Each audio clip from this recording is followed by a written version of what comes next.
para empezar el programa por todo lo alto, tenemos la suerte de contar nada menos que con un candidato que mantuvo la sonrisa hasta el final de la campaña electoral, sin hacer ningún tipo de queja ni de cosa que moviese a lástima por él o que había una conspiración contra él, nada, y que sigue manteniendo esa sonrisa. Y es nada menos que Antero Flores Arauz. ¿Cómo estás, Antero? ¿Cómo te va? Muy buenos días. Muy buenos días, Chema. Encantado de estar nuevamente en tu programa. Muchas gracias por venir. Hay muchos temas para conversar contigo. Los que quieras. Por ejemplo, ahorita la última noticia es esta cosa de la canciller de Venezuela que le dice al presidente PPK cosas como sáquese su traje de empresario americano. Y esto a consecuencia de lo que declara PPK y la Cancillería peruana, sobre todo, sobre lo que está ocurriendo en Venezuela, que finalmente ha sido hasta bastante tímido y súper diplomático. Apoyar el diálogo propuesto por el Papa. ¿Cómo ves eso, Antero? Bueno, poca prudencia de ambos lados. Te soy bien franco lo que yo pienso. No nos olvidemos de que tenemos relaciones no solamente formales con lo que yo pienso.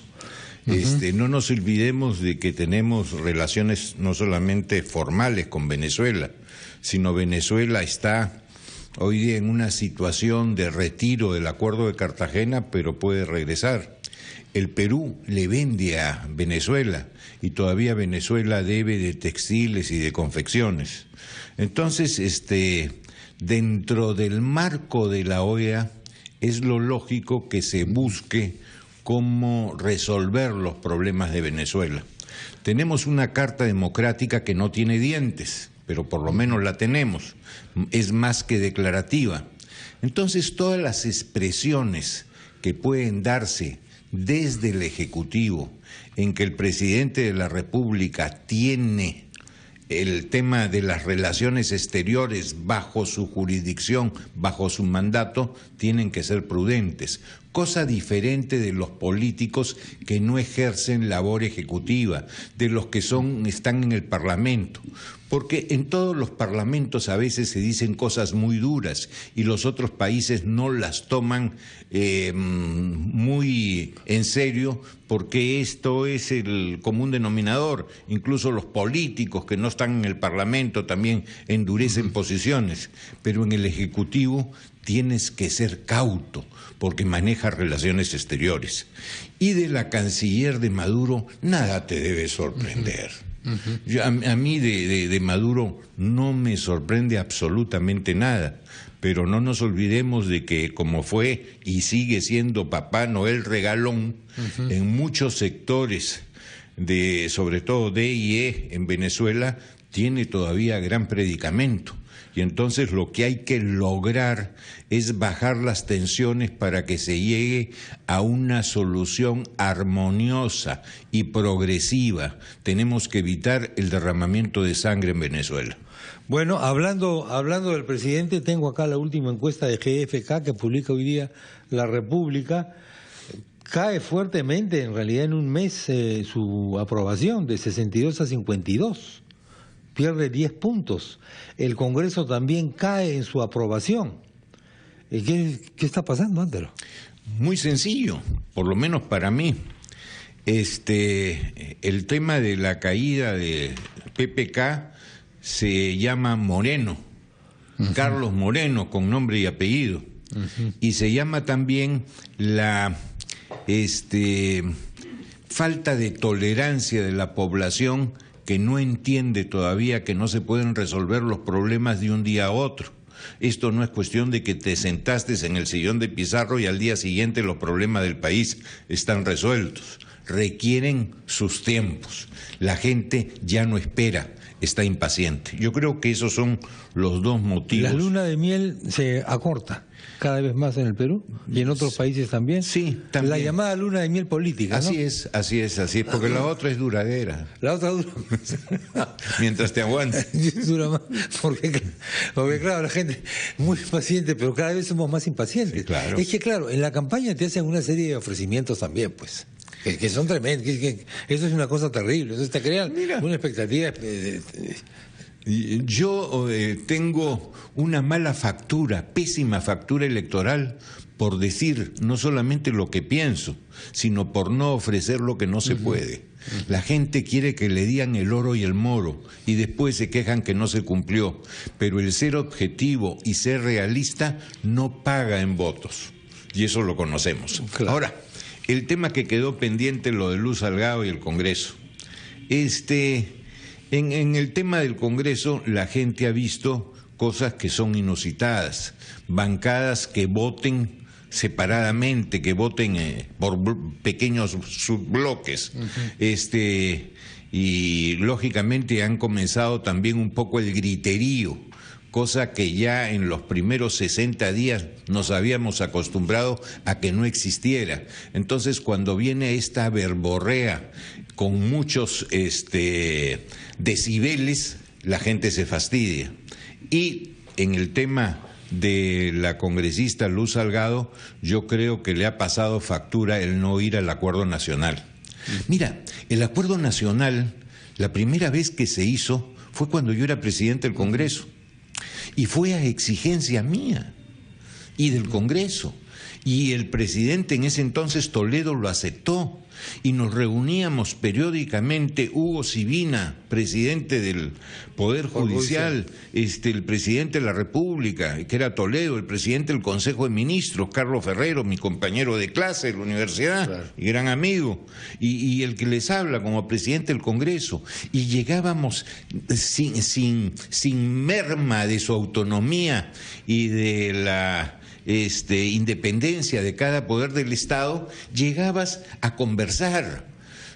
Como decía Prialé, conversar no es pactar. No es pactar. Así es. Y se conversaba y había sugerencias de uno al otro, exhortaciones y cambio de información. Tú no te imaginas, por ejemplo, la gran información que tiene el Poder Judicial a través de sus redes de jueces de paz que están en el último villorio del Perú. Claro. Entonces, ayuda mucho el intercambio de información y, lógicamente, te baja la conflictividad social, y así fue en ese año, ¿no? Conflictividad social, palabra clave. Mira lo que está ocurriendo en Las Bambas. La idea que todos teníamos sobre Las Bambas era que era un lugar ideal, que era el sitio donde mejor se estaba desarrollando la relación, muchas veces conflictiva, entre la mina y la población. Por una serie de razones estamos descubriendo que no es así, se produce el bloqueo de las carreteras, etcétera, etcétera, etcétera. Y se esperaba de que esto no ocurriese. ¿Por qué? Porque tenemos retraso en inversiones mineras y seguimos siendo un país minero, pese a quien le pese, y parece que por bastante tiempo. ¿Qué crees que debe hacer el gobierno ante esto? Hacer lo que es su obligación, en dos sentidos. En el sentido económico, destrabar las inversiones, que por trámites absolutamente ilógicos y kafkianos se tiene detenida. Y dos, ejercer la autoridad que tiene. A mí me ha sorprendido ingratamente acusar a coroneles de la policía por haber cumplido con su obligación. La obligación constitucional de la policía no es resguardar el orden. Esa misma obligación no dice que cuando ese orden ha sido mellado hay que restablecerlo. Oye, cada vez que tienes un conflicto y que estás en el lugar de los hechos y que a veces te tiran balas, piedra, etcétera, vas a tener que estar buscando al ministro, al director general de la policía para cumplir con tus reglamentos. Yo en esto defiendo muchísimo a la policía, sí, porque los comprendo. Sí. Exponen su vida, exponen su salud por nosotros, exponen su integridad, y todos son cachetadas a la policía. Vamos a hablar de esto, vamos a hablar de la seguridad ciudadana también con Antero después de la breve pausa, entre otros temas, después de la breve pausa que tenemos a continuación.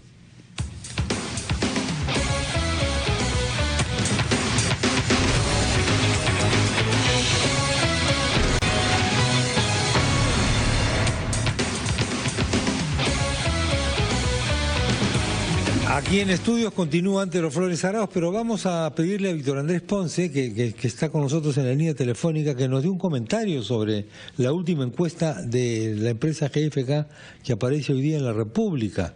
Víctor Andrés, ¿cómo te va? Buenos días, Chema, ¿cómo estás? ¿Qué tal? Bueno, preocupados como todos los peruanos de buena voluntad que un gobierno constituido por la tercera fuerza parlamentaria empiece a perder popularidad de una manera tan prematura, ¿no? Es decir, todos señalábamos de que la luna de miel, de acuerdo más o menos a las prácticas de la democracia en los últimos 15, 20 años, en el Perú iba a culminar en diciembre, ¿no? Y de alguna manera, digamos, la paciencia, la tolerancia de la gente, se iba a manifestar más ácida, más crítica, o se iba a desatar en el verano. Era más o menos lo que nosotros preveíamos.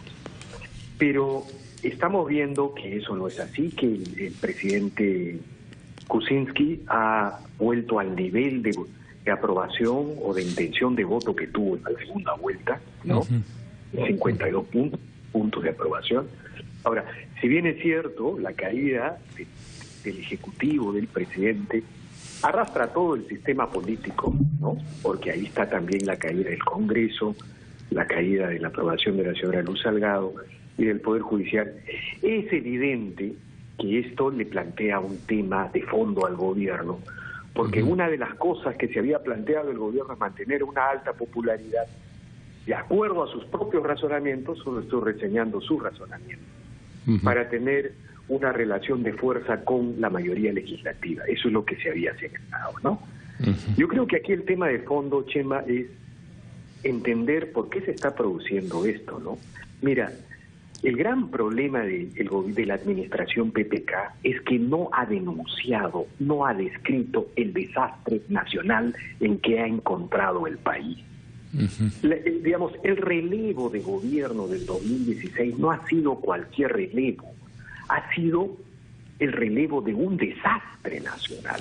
Mira, la macroeconomía, por ejemplo, en los últimos 25 años el Perú había tenido una serie de gobiernos autoritarios y democráticos, vamos a llamarlos así, ¿ya? Autoritarios y democráticos que habían respetado las bases macroeconómicas del país. Bueno, el gobierno de Ollantumala le ha dejado a este gobierno un hueco fiscal de 4%, y el gobierno ahora está ajustando, está ajustando. Es decir, para llegar al 3% en este último trimestre, ha ordenado a los ministerios ajustar la economía. No ha optado por el endeudamiento público. Ha dejado un gobierno en una caída de la recaudación tributaria francamente impresionante, con un incremento de la deuda pública. Es decir, solo para señalar ese caso. Pero cada caso que veamos es algo parecido. Por ejemplo, en Las Bambas. Es cierto, el gobierno cometió la imprevisión de no hacer un mapa de riesgos, poner los colores rojo, amarillo y verde en este mapa de riesgos, y al día siguiente de asumir el poder no haber enviado una delegación a Las Bambas. Pero también es cierto que lo dramático de esta situación es que el año pasado, el 2015, el gobierno nacionalista instaló 3 mesas de diálogo, ofreció el oro del Moro, compromisos por $800 millones, y se olvidó de la situación. Entonces, si hay un Estado que renuncia y abandona sus funciones, es imposible que haya un país o una sociedad viable, ¿no es cierto? ¿Hasta dónde puede llegar esta situación? Porque ya se nos abrió el frente del conflicto social también con el tema de Las Bambas, que puede ser el primero de otros que se viene en cadena, y ahí sí Dios nos coja confesados, porque todo lo que se ha dicho de que vamos a acelerar las inversiones que estaban estancadas, etcétera, etcétera, queda en pura declaración de buena fe. Mira, no solamente es Las Bambas, el clima se está calentando para noviembre en Antapacay, cerca. Ya se pronunció una zona de Cusco con respecto a Las Bambas. Es decir, en general, digamos, lo que hay que recuperar en este momento, yo creo, Chema, es la política, ¿ya? Mira, las grandes tecnocracias que se han mantenido en los últimos 25 años siempre han funcionado al lado de políticos. Nunca las tecnocracias han funcionado sin políticos, ¿no? Entonces, lo que le está faltando a este gobierno es políticos, ¿no? Entonces, la primera cosa que este gobierno tiene que hacer, ¿no?, es en primer lugar, declararse en una situación de emergencia, porque el país que he encontrado es un país devastado, un desastre nacional. En cualquier situación, ya sea en seguridad ciudadana, en salud, en las bambas, en la política social, en los conflictos sociales. La segunda cosa a entender es que este gobierno tiene que abandonar la ingenuidad y entender que su principal enemigo es la izquierda, particularmente el Frente Amplio. Cuando el señor Arana pide que se revise el estudio de impacto ambiental de las bambas, lo que el señor Arana está pidiendo es que se paralice la producción de cobre en las bambas. Y si se paraliza la producción de cobre de las bambas, bueno, el gobierno de PPK no va a crecer más de 2%. Si no crece más de 2%, estamos en un terrible problema nacional. Víctor Andrés, muchas gracias. Gracias, como siempre, por tu participación. Víctor Andrés Ponce, con comentarios muy agudos sobre qué significa esta caída de la popularidad del presidente y de todo el sistema político. Otra vez, seguimos nosotros con Antero Flores Arauz. El tema de la seguridad ciudadana es el gran tema en este momento. ¿Qué tiene que pasar para que estemos, para que veamos que el gobierno está en el buen camino, Antero? Bueno, ha comenzado con algunas cosas que me han parecido positivas. Por ejemplo, el dar recompensas, y ya ha tenido un resultado positivo. 2, me ha parecido bien también el hecho de hacer requisas en los penales y hacerlas bien. Yo no me explico antes por qué no hemos tenido problemas de hechos monstruosos en los penales con los hacinamientos que hay. Pero también hay cosas que son inconvenientes. Tú no puedes echar, recién llegas, a un grupo tan grande de oficiales generales de la policía y sustituirlos por coroneles que todavía no tienen el expertise. No nos olvidamos que muchos no tienen ni los estudios que requieres hacer de el alto estudio para poder ascender. Normalmente lo hacen cuando están todavía de coroneles y muchos de estos todavía no lo han hecho. Entonces, si bien hay mucha voluntad, no todas las medidas son acertadas. Yo lo que le sugeriría al doctor Basombrío, que es una persona correcta y honorable, es que mire los programas de gobierno de todos los partidos. Ahí va a encontrar una serie de ideas, de propuestas, etcétera, que algunas de ellas muy factibles. Yo autorizo a que usen las de el plan de gobierno que hicimos en Orden. Orden está en extinción, Orden ya no existe en la realidad. No dejará de existir en abril del próximo año legalmente, pero ya no existe. Y yo siempre he dicho de que para candidatear a la presidencia de la República hay que tener más de 50 y menos de 75. En consecuencia, estoy descartado para la próxima elección. ¿El presidente tiene 78, Antero? Bueno, sí, él debe tomar alguna vitamina muy especial que yo todavía no la conozco. Pero tú estás con buen físico. Excelente. Te veo bien, te veo con buen semblante, con buen físico. ¿Y quién me garantiza que dentro de 5 años lo tenga? Nadie. ¿Estás seguro de lo que estás diciendo? Sí. ¿Sí? Sí. ¿Ya fuiste para la política, Antero? Mira, para la política electiva, digamos, sí. para la política, claro. Sí, pero electoral, para dar el consejo, para escribir mis artículos. El viernes hemos presentado un libro de los artículos del 2000 al 2014, claro. Y preferí ese tipo ese género de escritura porque puedes tomar cosas concretas que la gente te pueda leer a través de los periódicos o de las revistas, que tiene una lectoría muchísimo mayor que libros. El beneficio que tiene esto es que lo has compilado y lo has concentrado. A la hora que estás compilando, ¿qué te parece lo que has hecho? Porque los artículos son eminentemente de coyuntura, ¿no? Son opiniones sobre situaciones concretas también. Yo tengo de los dos. De los dos. Y te cuento, muchos tienen que ver con temas económicos, jurídicos, el desarrollo del país, no tan etcétera. De coyuntura, claro. Pero también tienes otras cosas que son de las enseñanzas que has recibido. Por ejemplo, caló hondo en mí ver que un futbolista, creo que era, acusaba a una señorita o mejor dicho, daba a conocer su relación íntima con ella. Y yo me acordaba... Pareja de otro futbolista. Así es, y yo me acordaba algo que me decía mi papá, que era amigo del tuyo. Sí, señor. Así es. Sí, señor. Y nos decía a mí y a mi hermano Gerardo, los favores de una dama... Fíjate, los favores mueren con uno. Sí, pues. ¿Qué está pasando? Que este tipo de conceptos ya los jóvenes los ven como una estupidez prácticamente. Está ocurriendo algo muy serio. ¿Por qué hay este exhibicionismo en las redes sociales, en el Facebook, en todo? Esta cosa de ventilar los amores, con quién me acosté, con quién salí, además, con quién comí, y todo con fotos. Y además peligrosísimo, porque si bien te dicen, oiga, es mi intimidad, pero estás metiéndote también en la de un tercero, que no tienes ningún derecho. Ese es el problema. E inclusive te estás exponiendo a que sepan por dónde andas, a qué sitios vas, cuáles son tus horarios, dónde vives, etcétera, con lo cual te haces vulnerable hasta para la seguridad. Sí. Yo no entiendo esta manía realmente de desvestirse ante un Facebook. Bueno, vamos a seguir conversando, Antero, por supuesto. Muchas gracias. Mil gracias a ti. Por haber estado en el programa. Las opiniones siempre importantes y entretenidas. Además, esto es una cosa que hay que decir siempre, de Antero Flores Arauz. Nos toca ir a la pausa, volvemos de inmediato.